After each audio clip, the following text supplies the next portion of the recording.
ಸಮಾರಂಭದಲ್ಲಿ ಈ ಕಾರ್ಯಕ್ರಮದ ಶುಭ ನುಡಿಗಳನ್ನ ಹಂಚಿಕೊಳ್ತಾರೆ. ಮತ್ತೊಂದು ಸಾರಿ ಎಲ್ಲರೂ ಜೋರಾದ ಚಪ್ಪಾಳೆಗಳೊಂದಿಗೆ ಬರಮಾಡಿಕೊಳ್ಳಿ ಅವರ ನುಡಿಗಳನ್ನ.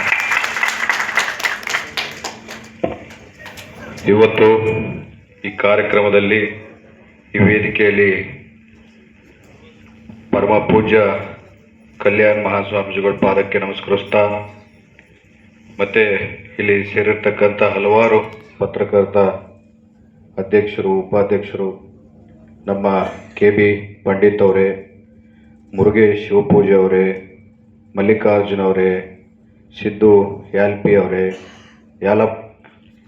ಯಾಪಲ ಅವರೇ, ರಶ್ಮಿ ಪಾಟೀಲ್ ಅವರೇ, ಮತ್ತು ನಮ್ಮ ಸ್ನೇಹಿತರಾದಂಥ ನನ್ನ ಸೋದರನಾದಂಥ ಯಾಲ್ಪಿ ವಲಿಭಾಷಾ ಅವರೇ, ಮತ್ತು ಇಲ್ಲಿ ಸೇರಿರತಕ್ಕಂಥ ಎಲ್ಲ ಅಕ್ಕ ತಂಗಿಯಂದರೆ, ಅಣ್ಣ ತಮ್ಮಂದರೆ, ಇವತ್ತಿನ ಕಾರ್ಯಕ್ರಮದಲ್ಲಿ ಮೊಟ್ಟ ಮೊದಲದಾಗಿ ಈ ಅಭಿನಂದನೆಗಳು ನಮ್ಮ ಯಾಲ್ಪಿ ವಲಿಭಾಷಾ ಮತ್ತು ನಮ್ಮ ಇನ್ನೊಬ್ಬ ಅಣ್ಣನವರಾದಂಥ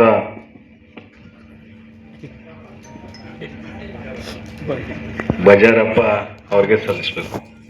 ಇಷ್ಟೆಲ್ಲ ಕಷ್ಟ ಬಿತ್ತು. ಮೊನ್ನೆ ತಾನೇ ಅವರೇನು ದೊಡ್ಡ ಶ್ರೀಮಂತರಲ್ಲ, ಒಬ್ಬ ಇಬ್ಬರು ಬಡವರೇ. ಮೊನ್ನೆ ತಾನೇ ಒಂದು ಕಾರ್ಯಕ್ರಮವನ್ನು, ರಾಜ್ಯ ಮಟ್ಟದ ಕಾರ್ಯಕ್ರಮವನ್ನು ಬಳ್ಳಾರಿಯಲ್ಲೇ ನಡೆಸ್ಕೊಟ್ರು. ಅದಾಗಿದ್ದು 2 ತಿಂಗಳಲ್ಲಿ.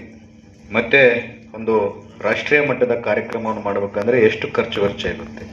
ಇವೆಲ್ಲವನ್ನು ಯೋಚನೆ ಮಾಡಿದ್ರೆ ಅವ್ರಿಗೆ ಖರ್ಚು ವೆಚ್ಚಕ್ಕಂದರೆ ಒಂದು ಸಂಘಟನೆ ಮಾಡಬೇಕು. ಬೇರೆ ಅನ್ಯಾಯದ ಪರವಾಗಿ, ವಿರುದ್ಧವಾಗಿ ನಾವು ಎದ್ದು ನಿಂತ್ಕೋಬೇಕು. ನಾನು ಹೇಳ್ತಿರ್ತೀನಿ ಹಲವಾರು ಸಾರಿ, ಯಾಕಪ್ಪ ಇಷ್ಟೆಲ್ಲ ಖರ್ಚು ಮಾಡ್ಕೊಂತೀವಿ ಅಂತ. ನಾವು ಬಂದಿರೋಂಥ ಈ ಫೀಲ್ಡೇ ಅಂಥದನ್ನು ನಾವೇನು ಮಾಡೋಕ್ಕಲ್ಲ, ಇಲ್ಲ ದುಡಿಮೆ ಮಾಡೋಕ್ಕೆ ಬರಲಿಲ್ಲ. ನಾವು ಹೆಂಡತಿ ಮಕ್ಕಳನ್ನ ಒಂದೊತ್ತು ಊಟ ಹಾಕೋಕ್ಕೆ ಕಷ್ಟ ಇರ್ಬೋದು ನಮ್ಮ ಮನೆಯಲ್ಲಿ, ಆದರೆ ಕೂಡ ಸಮಾಜ ಸೇವೆ ಮಾಡಬೇಕು. ಜನತೆಗೆ ಏನು ಸತ್ಯ ಇದೆ ಅನ್ನೋದು ನಾವು ತಿಳಿಸ್ಕೊಡ್ಬೇಕಂತೇಳಿ ನಾವು ಪ್ರಯತ್ನ ಪಡ್ತಿದ್ದೀವಿ ಹೊರತು ನಮ್ಮಲ್ಲಿ ಬೇರೆ ಉದ್ದೇಶ ಏನಿಲ್ಲ. ಯಾಕಂದರೆ ನಾವೇನೋ ನಮ್ಮ ಹೆಸರಿಗೋಸ್ಕರ ಕಾರ್ಯಕ್ರಮವನ್ನು ಮಾಡಬೇಕಂದ್ರೆ ಬಳ್ಳಾರಿಯಲ್ಲಿ ಹಲವಾರು ಜನ ನಿಮ್ಮಂಥ ನಾಯಕರು, ಸ್ನೇಹಿತರು ಭಾಳಷ್ಟು ಜನ ಇದ್ದಾರೆ. ಅವ್ರನ್ನೆಲ್ಲ ತೊಗೊಂಬಂದು ನಾವು ಕಾರ್ಯಕ್ರಮಗಳು ಮಾಡ್ಕೋಬೋದು.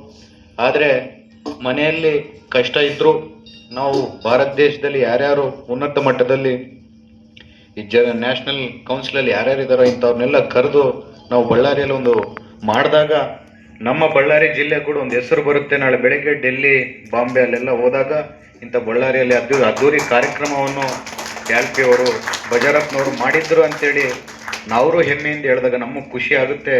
ನಮಗೊಂದು ಒಡನಾಟ ಬೆಳೆಯುತ್ತೆ.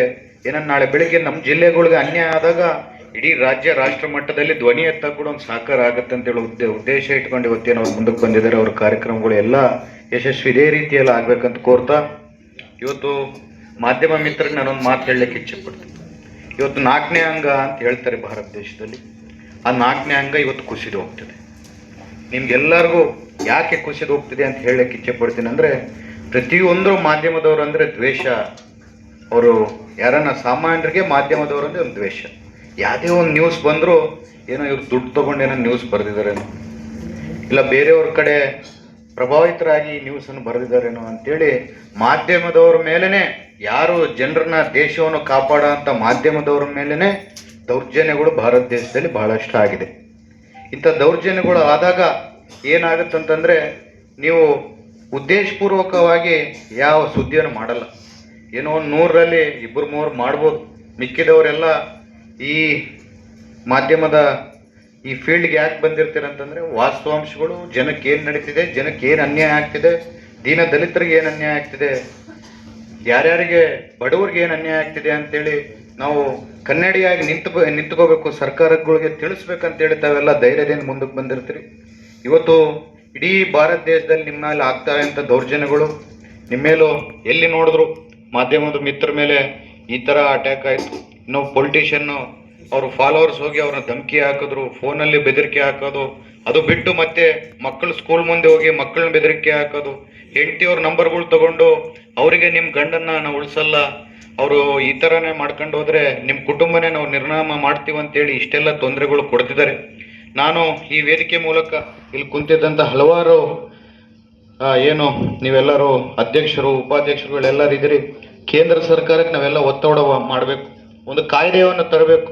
ನಾವೆಲ್ಲ ಮಾಧ್ಯಮ ಮಿತ್ರರನ್ನ ಕಾಪಾಡ್ಕೋಬೇಕಂದ್ರೆ ದೇಶದಲ್ಲಿ ಪತ್ರಕರ್ತರ ಭದ್ರತೆಗೆ ಒಂದು ಕಾಯ್ದೆಯನ್ನು ತಗೊಂಡ್ಬಂದು ನಾವು ಪತ್ರಕರ್ತರನ್ನು ಕಾಪಾಡಿಕೊಂಡ್ರೆ ನಾವು ಬೆಳಗ್ಗೆ ಭಾರತ ದೇಶ ಉಳಿಯೋಕ್ಕಾಗುತ್ತೆ ಅಂತ ಹೇಳಲಿಕ್ಕೆ ಇಚ್ಛೆಪಡ್ತೀನಿ. ನಿರಂತರವಾಗಿ ಇಂಥರ ದೌರ್ಜನ್ಯಗಳು ನಡೀತಿರುತ್ತೆ.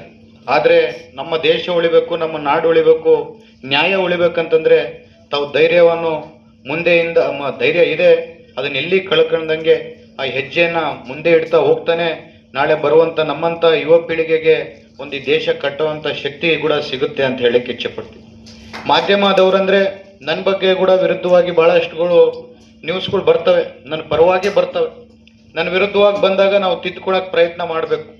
ನಮಗೆ ನಮ್ಮ ಪರವಾಗಿ ಬಂದಾಗ ಖುಷಿ ಬೀಳಬೇಕು, ಇನ್ನಷ್ಟು ಕೆಲಸ ನಾನು ಏನು ಮಾಡ್ಬೋದು ಅಂತೇಳಿ ನಾವು ನಮ್ಮ ಮನಸ್ಸಲ್ಲಿ ಬಂದಾಗ ನಾನು ಭಾಳಷ್ಟು ಕೆಲಸಗಳು ಇವತ್ತೇನು ಬಳ್ಳಾರಿಯಲ್ಲಿ ನಾವು 1200 ಕೋಟಿಯಲ್ಲಿ ನೀರನ್ನು ತೊಗೊಂಡ್ಬರ್ತಿದ್ದೀವಿ.